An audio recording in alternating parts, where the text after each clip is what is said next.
ಕಾಶ್ಮೀರ ಕಣಿವೆಯಲ್ಲಿ ಹಿಂದೂಗಳ ನರಮೇಧ ಆಗಿ ಹೋಗಿದೆ. ಪಹಲ್ಗಾಮ್ನಲ್ಲಿ ಪ್ರವಾಸಿಗರ ಮೇಲೆ ಉಗ್ರರ ಅಟ್ಟಹಾಸ. 28 ಜನ ಉಸಿರು ಚೆಲ್ಲಿದ್ದಾರೆ. ಸತ್ತವರೆಲ್ಲರೂ ಗಂಡಸರೇ. ಮನೆಯ ಮಕ್ಕಳ ಮುಂದೆ, ಅವರ ಹೆಂಡತಿಯರ ಮುಂದೆ ಉಗ್ರರು ಭೀಕರವಾಗಿ ಪಾಯಿಂಟ್ ಬ್ಲ್ಯಾಂಕ್ ರೇಂಜಿನಲ್ಲಿ ಅವ್ರನ್ನ ಕೊಂದು ಹಾಕಿರೋದು. ಮಿನಿ ಸ್ವಿಟ್ಜರ್ಲೆಂಡ್ ಅಂತ ಹೇಳಿ ಪಹಲ್ಗಾಮ್ನ ಈ ಬೈಸರನ್ ವ್ಯಾಲಿನ ಕರೀತಾರೆ. ತುಂಬ ಜನ ಪ್ರೀತಿಯಿಂದ, ಹುಮ್ಮಸ್ಸಿನಿಂದ, ಖುಷಿಯಿಂದ ಈ ಪ್ಲೇಸ್ಗಳಿಗೆ ಹೋಗ್ತಾರೆ. ತುಂಬ ದಿನಗಳಾದ್ಮೇಲೆ ನಮಗೆ ನೋಡ್ಲಿಕ್ಕೆ ಸಿಕ್ಕಿದೆ, ಟೆರರಿಸ್ಟ್ಗಳ ಕಾಟ ಇದ್ಮೇಲೆ ಇಲ್ಲ, ಇಲ್ಲಿ ವಿ ಆರ್ ಆಲ್ ಸೇಫ್ ಅನ್ನೋ ಒಂದು ಫೀಲಿಂಗ್ ಮೇಲೆ ಹೋಗ್ತಾರಲ್ಲಿ. ಆದರೆ ಹೋದವರು ಶವಪೆಟ್ಟಿಗೆಗಳಲ್ಲಿ ಮರಳುತ್ತಾ ಇದ್ದಾರೆ. ಕಾರಣ ಯಾರಿದಕ್ಕೆ? ಯಾರು ಕಾರಣ ಇದಕ್ಕೆ? ಯಾರನ್ನ ರೆಸ್ಪಾನ್ಸಿಬಲ್ ಮಾಡೋಣ? ಆಳುವ ಪಕ್ಷನ ರೆಸ್ಪಾನ್ಸಿಬಲ್ ಮಾಡೋಣವಾ? ಸಮುದಾಯವನ್ನು ರೆಸ್ಪಾನ್ಸಿಬಲ್ ಮಾಡೋಣವಾ? ಟೆರರಿಸ್ಟ್ಗಳನ್ನು ರೆಸ್ಪಾನ್ಸಿಬಲ್ ಮಾಡೋಣವಾ ಇದಕ್ಕೆ? ಅಥವಾ ಇಂಥ ಸಂದರ್ಭಗಳಲ್ಲಿ ಏನಾಗುತ್ತೆ ಅಂತ ಹೇಳಿದ್ರೆ, ಸ್ಥಳೀಯರ ಸಹಕಾರಗಳಿಲ್ಲದೆ ಇಂಥ ಕೃತ್ಯಗಳಾಗುವುದು ಕಷ್ಟ ಅಂತ ಕೆಲವರು ಹೇಳ್ತಾರೆ. ನಿಜವಾಗಿಯೂ ಪ್ರವಾಸಿಗರ ನೆರವಿಗೆ ಅದಾದ ಮೇಲೆ ಬಂದಂಥವರೇ ಸ್ಥಳೀಯರು ಅಂತ ಇನ್ನೊಂದಷ್ಟು ಜನ ಹೇಳ್ತಾರೆ. ಕೇಳಬೇಕಾಗಿರೋದು ಯಾರನ್ನ? ಕ್ವೆಶ್ಚನ್ ಮಾಡಬೇಕಾಗಿರೋದು ಯಾರನ್ನ? ಇದೇ ಕಾಶ್ಮೀರದಲ್ಲಿ ಇದೇ ಕಾಶ್ಮೀರಿ ಪಂಡಿತರು 2 ವರ್ಷಗಳ ಹಿಂದಿನಿಂದಲೂ ಕೂಡ ಒಂದು ಪ್ರತಿಭಟನೆ ಮಾಡ್ತಾ ಇದ್ದಾರೆ. ಏನಕ್ಕೆ ಅಂದರೆ, ನಾವು ಕೆಲಸಕ್ಕೆ ಹೋಗಲಿಕ್ಕೆ ನಮಗೆ ಸೆಕ್ಯೂರಿಟಿ ಇಲ್ಲ, ಸೆಕ್ಯೂರಿಟಿ ಕೊಡಿ ಅಂತ. ಕಾಶ್ಮೀರಿ ಪಂಡಿತರು, ಅದರಲ್ಲಿ ಸರ್ಕಾರಿ ನೌಕರರು, ಕೆಲಸಕ್ಕೆ ಹೋಗೋಕ್ಕೆ ನಮಗೆ ಭದ್ರತೆ ಇಲ್ಲ ಅಂತ ಕೇಳ್ತಾ ಇದ್ದಾರೆ.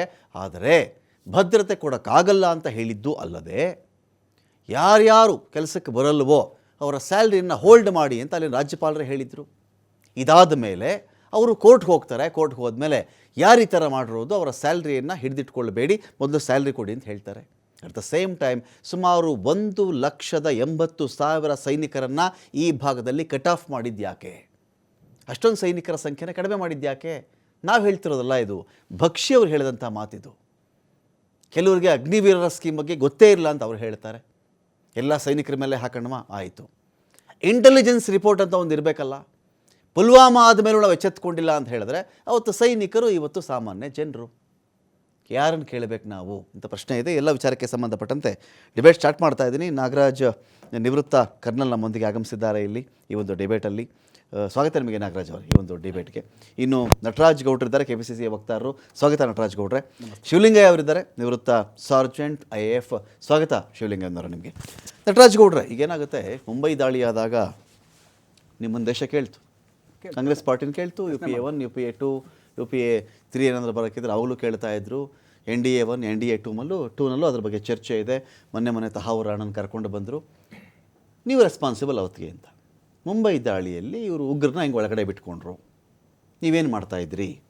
ಅವತ್ತಿನ ನಿಮ್ಮ ರಕ್ಷಣಾ ಸಚಿವ 2-3 ಕಾಸ್ಟ್ಯೂಮ್ ಚೇಂಜ್ ಮಾಡಿಕೊಂಡು ಬೆಳಗ್ಗೆ ಒಂದು, ಮಧ್ಯಾಹ್ನ ಒಂದು, ಸಾಯಂಕಾಲ ಒಂದು ಬಟ್ಟೆ ಹಾಕ್ಕೊಂಡು ಬಂದು ಪ್ರೆಸ್ ಮೀಟ್ ಮಾಡ್ತಾಯಿದ್ರು ಅಂತ ಕೇಳಿದ್ರು. ಯಾರನ್ನು ಕೇಳೋಣ ಇವತ್ತಿಗೆ? ನೋಡಿ, ಈ ಭಯೋತ್ಪಾದನೆ ಅನ್ನೋದು ಈ ಸರ್ಕಾರಗಳು ಯಾವುದಿರಲಿ ಇಲ್ಲದೇ ಇರಲಿ ಅದನ್ನು ಮೀರಿ ನಡೆಯುವಂಥದ್ದು ವಿಷಯಗಳು. ಅದನ್ನು ರಾಜಕೀಯ ಪಕ್ಷಗಳು ಕೂಡ ಅರ್ಥ ಮಾಡ್ಕೊಳ್ಳೋದು ಭಾಳ ಅಗತ್ಯ ಇದೆ. ತಾವು ವಿರೋಧ ಪಕ್ಷದಲ್ಲಿದ್ದಾಗ ಸರ್ಕಾರದ ಹೊಣೆ ಅಂತ ಹೇಳೋದು, ಸರ್ಕಾರದಲ್ಲಿದ್ದಾಗ ಇದು ನಮ್ಮ ಹೊಣೆ ಅಲ್ಲ ಅಂತ ಹೇಳೋದು ಪಲಾಯನವಾದ ಆಗುತ್ತೆ. ಈಗಿನ ಆಡಳಿತ ಮಾಡ್ತಾ ಇರ್ತಕ್ಕಂಥ ಕೇಂದ್ರ ಸರ್ಕಾರ ಪುಲ್ವಾಮಾ ಘಟನೆ ಆದಾಗಲೂ ಕೂಡ ಇದೇ ರೀತಿ 1950ಗೆ 47ಗೆ ಹೋಗೋದು ಅಗತ್ಯ ಇಲ್ಲ. ಇವತ್ತಿನ ಜನರ ರಕ್ಷಣೆ ನಮ್ಮ ಸರ್ಕಾರದ ಹೊಣೆ.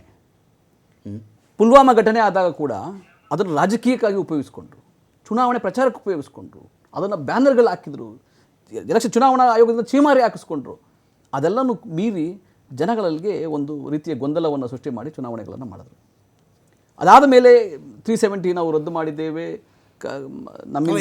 ಟೆರರಿಸ್ಟ್ ದಾಳಿಗಳಾದಾಗ ಕಾಂಗ್ರೆಸ್ಸು ಮುಸ್ಲಿಂ ಸಮುದಾಯವನ್ನು ಅಪೀಸ್ ಮಾಡುತ್ತದು, ಮೃದು ಧೋರಣೆ ಇದೆ ಮುಸ್ಲಿಂ ವಿಚಾರದಲ್ಲಿ.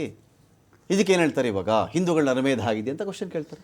ಈಗ ಇದು ಹಿಂದೂ ಮುಸ್ಲಿಂ ಚರ್ಚೆ ವಿಷಯನ ಇದು ಅಲ್ಲ. ಓಕೆ, ಭಯೋತ್ಪಾದನೆ ಅನ್ನೋದು ಇಲ್ಲಿ ಹಿಂದೂ ಮೇಲೆ ಭಯೋತ್ಪಾದನೆ, ಮುಸ್ಲಿಂ ಮೇಲೆ ಭಯೋತ್ಪಾದನೆ ಅಥವಾ ಯಾರು ಮಾಡ್ತಾ ಇದ್ದಾರೆ ಅನ್ನೋದು ಮುಖ್ಯ ಆಗೋದಿಲ್ಲ. ಇಲ್ಲಿ ಬರ್ತಾ ಇರೋದು ಕಾಶ್ಮೀರಿ ವಿಷಯ. ಅಲ್ಲಿನ ಪಾಕಿಸ್ತಾನ ದೇಶ ಮುಸ್ಲಿಮರಲ್ಲಿ ಭಯೋತ್ಪಾದಕರು ಅಂತ ಹೇಳ್ತಾ ಇಲ್ಲ ಇಲ್ಲಿ. ಇಲ್ಲ, ನಾನು ಅದಕ್ಕೆ ಆ ರೀತಿ ಪದಗಳನ್ನು ಉಪಯೋಗಿಸಿ ಮಾತಾಡೋದೇ ತಪ್ಪು. ಆ ರೀತಿ ಪದಗಳನ್ನು ಉಪಯೋಗಿಸಿ ಮಾತಾಡೋದು ಯಾರಿಗೆ ಕಾನೂನಿನ ಜ್ಞಾನ ಇರಲ್ಲ, ಸಾಮಾನ್ಯ ಜ್ಞಾನ ಇರಲ್ಲ. ಈ ದೇಶದ ಏಕತೆ, ಸಮಗ್ರತೆ, ಸಾರ್ವಭೌಮತ್ವ ಬಗ್ಗೆ ಅನಂತಕುಮಾರ್ ಸ್ಟೇಟ್ಮೆಂಟ್ ನಾನು ಹೇಳಿದ, ಅನಂತಕುಮಾರ್ ಹೆಗಡೆ ಹೇಳ್ತಾ ಇರೋದು. ಅದಕ್ಕೆ ನಾನು ಹೇಳ್ತೇನೆ, ಆ ಥರ ನಾಯಕರು ಕೆಲವರು ಯಾವಾಗ ತಮ್ಮ ಸಂವಿಧಾನಬದ್ಧ ಜವಾಬ್ದಾರಿಗಳನ್ನ ಮರೆತು ಮಾತಾಡ್ತಾರಲ್ಲ ಅಂಥವರು ಈ ವಾಟ್ಸಪ್ ಯೂನಿವರ್ಸಿಟಿಯಿಂದ ಅಥವಾ ಅವರು ಯಾವ ಶಾಖೆಗಳಿಂದ ಕಲ್ತಿರ್ತಾರೋ ನನಗೆ ಗೊತ್ತಿಲ್ಲ. ಈ ದೇಶದ ಒಬ್ಬ ಪ್ರತಿಯೊಬ್ಬ ಪ್ರಜೆ ಕೂಡ ಜವಾಬ್ದಾರಿಯುತವಾಗಿ ನಡ್ಕೋಬೇಕಾಗ್ತದೆ. ಓಕೆ, ಈ ವಿಷಯದಲ್ಲಿ ಇದು ಹಿಂದೂ ಮುಸ್ಲಿಂ ವಿಷಯ ಅಲ್ಲ ಇದು. ಓಕೆ, ಈಗ ಅಲ್ಲಿ ಸತ್ತಿರ್ತಕ್ಕಂತಹ ಬಹಳ ಜನ ಯಾರು ಅಮಾಯಕ ಜನ ಇದ್ದಾರೆ, ಪ್ರಜೆಗಳಿದ್ದಾರಲ್ಲ ಕಾಶ್ಮೀರಲ್ಲಿ, ಅದರೊಳಗೆ ಹಿಂದೂಗಳು ಇದ್ದಾರೆ, ಮುಸಲ್ಮಾನರು ಇದ್ದಾರೆ. ಅತಿ ಹೆಚ್ಚಾಗಿ ಈ ಸಂಖ್ಯೆಗಳು ಲೆಕ್ಕ ಹಾಕೋದು ಬೇಡ, ಸಂಖ್ಯೆ ಹೆಚ್ಚಾಕೊಂಡ್ರೆ ಮುಸಲ್ಮಾನರು ಕೂಡ ಅಲ್ಲಿನ ಪ್ರಜೆಗಳು ಸತ್ತಿದ್ದಾರೆ. ಈಗ ಸಾಯಿಸ್ತೋನು ಉಗ್ರ ಅಷ್ಟೇ, ಉಗ್ರಗಾಮಿ ಆತ ಅಷ್ಟೇ, ಭಯೋತ್ಪಾದಕ ಅಷ್ಟೇ. ಆತ ಪಾಕಿಸ್ತಾನ ಬೆಂಬಲಿತ ಭಯೋತ್ಪಾದಕ. ಇವಾಗೆಲ್ಲ ಬಂದಿರ್ತದ ಮಾಹಿತಿ ಎಲ್ಲ ಗೊತ್ತಿದೆ. ಅದನ್ನು ನೀವು ಹೆಂಗೆ ನೀವು ಮೆಟ್ಟಿ ನಿಲ್ತೀರಾ? ಸರ್ಕಾರವಾಗಿ ನೀವು ಏನು ಜವಾಬ್ದಾರಿಯನ್ನು ಹೊಣೆಗಾರಿಕೆ ನಾವು ಹೊರ್ತೀರಾ? ನೀವು ಯಾಕೆ ಯಾವ ರೀತಿ ತಳಿತೀರಾ? ನೀವು ನೋಟ್ ರದ್ದು ಮಾಡೋದು ನೀವು ಹೇಳಿದ್ರಿ, ಏನು ಹೇಳಿದ್ರಿ? ನಾವು ರದ್ದು ಮಾಡಿರೋದೇ ಭಯೋತ್ಪಾದಕ ದುಡ್ಡು ಸಿಗದಲ್ಲೇ ಇರಲಿ ಅಂತ ಎಲ್ಲ ನಿಂತೋಯ್ತದೆ ಅಂದ್ರಿ. 370 ತೆಗೆದಾಗಲೂ ಕೂಡ ನೀವು ಇದೇ ಮಾತು ಹೇಳಿದ್ರಿ. ಕಾಶ್ಮೀರ ಸ್ವಾಯತ್ತತೆ ತೆಗೆದಾಗಲೂ ಕೂಡ ನೀವು ಇದೇ ಮಾತು ಹೇಳಿದ್ರಿ. ರಾಜ್ಯ ತೆಗೆದುಬಿಟ್ಟು ಕೆನಡಿತ ಪ್ರದೇಶ ಮಾಡಿದಾಗ ಕೂಡ ಇದೇ ಮಾತು ಹೇಳಿದ್ರಿ. ನಾವು ಎಲ್ಲ ಸಮಯದಲ್ಲೂ ಕೂಡ ಆಗ್ತಿರ್ಲಿಲ್ವಾ? ಅದಕ್ಕೆ ಸಂಬಂಧ ಇಲ್ಲ. ನೀವು ಹೇಳ್ಕೊಂಡಿದ್ದೇನು ಅಂತ, ಆಳೋ ಸರ್ಕಾರ ಹೇಳ್ಕೊಂಡಿದ್ದೇನು 370 ರದ್ದು ಮಾಡಿದ ಮೇಲೆ ಭಯೋತ್ಪಾದನೆ ನಿಂತೋಯ್ತದೆ, ನಿಂತೋಯ್ತು, ನಾನು ನಿಲ್ಲಿಸ್ಬಿಟ್ಟಿದ್ದೀನಿ ಅಂತ. ಆದರೂ ಕೂಡ ಕಳೆದ 3 ವರ್ಷಗಳಲ್ಲಿ 2 ಜನ 3 ಜನ ನಮ್ಮ ಸೈನಿಕರು ಸಾಯ್ತಾ ಇದ್ದಾರೆ, ಅಮಾಯಕ ಪ್ರಜೆಗಳು ಸಾಯ್ತಾ ಇದ್ದಾರೆ. ಇದಕ್ಕೆ ಹೊಣೆಯನ್ನು ಯಾರು ಹೊರ್ಕೋಬೇಕು? ವಿದೇಶಾಂಗ ನಿಮ್ಮ ನೀತಿ ಏನು? ಓಕೆ, ನಿಮ್ಮ ರಕ್ಷಣೆಯ ಇಲಾಖೆ ಏನು ಮಾಡ್ತಾ ಇದೆ? ಪುಲ್ವಾಮಾ ಆದ ಮೇಲೆ ಅಲ್ಲಿನ ಗವರ್ನರ್, ಜಮ್ಮು ಕಾಶ್ಮೀರದ ಗವರ್ನರು, ಅವರು ಬಿಜೆಪಿ ಹಿರಿಯ ನಾಯಕರು ಕೂಡ ಹೌದು. ಅವರು ಯಾರ ಮೇಲೆ ಆರೋಪ ಮಾಡಿದ್ರು? ಕೇಂದ್ರ ಸರ್ಕಾರದ ಮೇಲೆ ಆರೋಪ ಮಾಡಿ, ರಕ್ಷಣಾ ಸಚಿವರ ಮೇಲೆ, ಪ್ರೈಮ್ ಮಿನಿಸ್ಟರ್ ಮೇಲೆ ಆರೋಪ ಮಾಡಿದ್ರು. ಅವರು ಇವರು ಕೆಲಸ ಮಾಡಲಾರ್ದಲೆ ಇವ್ರು ಗೊತ್ತಿದ್ದು ಅವ್ರು 40 ಜನ ಸಾಯಲಿಕ್ಕೆ ಕಾರಣ ಇವರು ಅಂತ ನೇರ ಹೇಳಿದ್ರು. ಅವ್ರ ಮೇಲೆ ಕ್ರಮ ತಗೊಂಡ್ರೆ ನೀವು? ಇಲ್ಲ ನೀವು ತಪ್ಪಾಯಿತು ಅಂತ ದೇಶದ ಕ್ಷಮೆ ಕೇಳಿದ್ರೆ? ಇಲ್ಲ. ಇಲ್ಲಿ ಇವತ್ತಿನ ವಿಷಯ ಏನು ಗೊತ್ತಾ? ಇವತ್ತಿನ ಶೋಕದ ವಿಷಯ, ನಾವು ಸರ್ಕಾರದ ಪರವಾಗಿದ್ದೇವೆ. ಇಡೀ ದೇಶ ಒಂದಾಗಿ ನಿಂತು ಭಯೋತ್ಪಾದನೆಯನ್ನು ಹಿಮ್ಮೆಟ್ಟಿಸಬೇಕು ಮತ್ತು ಸತ್ತವರಿಗೆ ಸಂತಾಪ ಸೂಚಿಸಬೇಕು. ಇದು ನಮ್ಮ ಹೊಣೆಗಾರಿಕೆ. ಆದರೆ ಪ್ರಶ್ನೆಗಳು ಕೂಡ ಉದ್ಭವ ಆಗ್ತವೆ.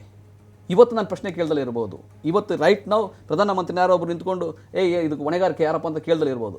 ಆದರೆ ಈ ಶೋಕ ಮುಗಿದ ಮೇಲೆ, ವಾರ 10 ದಿನ ಆದ ಮೇಲೆ ನಿಮ್ಮ ಹೊಣೆಗಾರಿಕೆ ಏನಂದರೆ, ಎಲ್ಲ ಸಂಸದರನ್ನ ಕರೆದು 554 ಸಂಸದರನ್ನ ಕರೆದು ಸರ್ವಪಕ್ಷಗಳ ಮೀಟಿಂಗ್ಗಳು ಮಾಡಿ ಏನಾಯಿತು ಏಕಾಯಿತು ಅಂತ ನೀವು ಉತ್ತರ ಕೊಡಬೇಕು.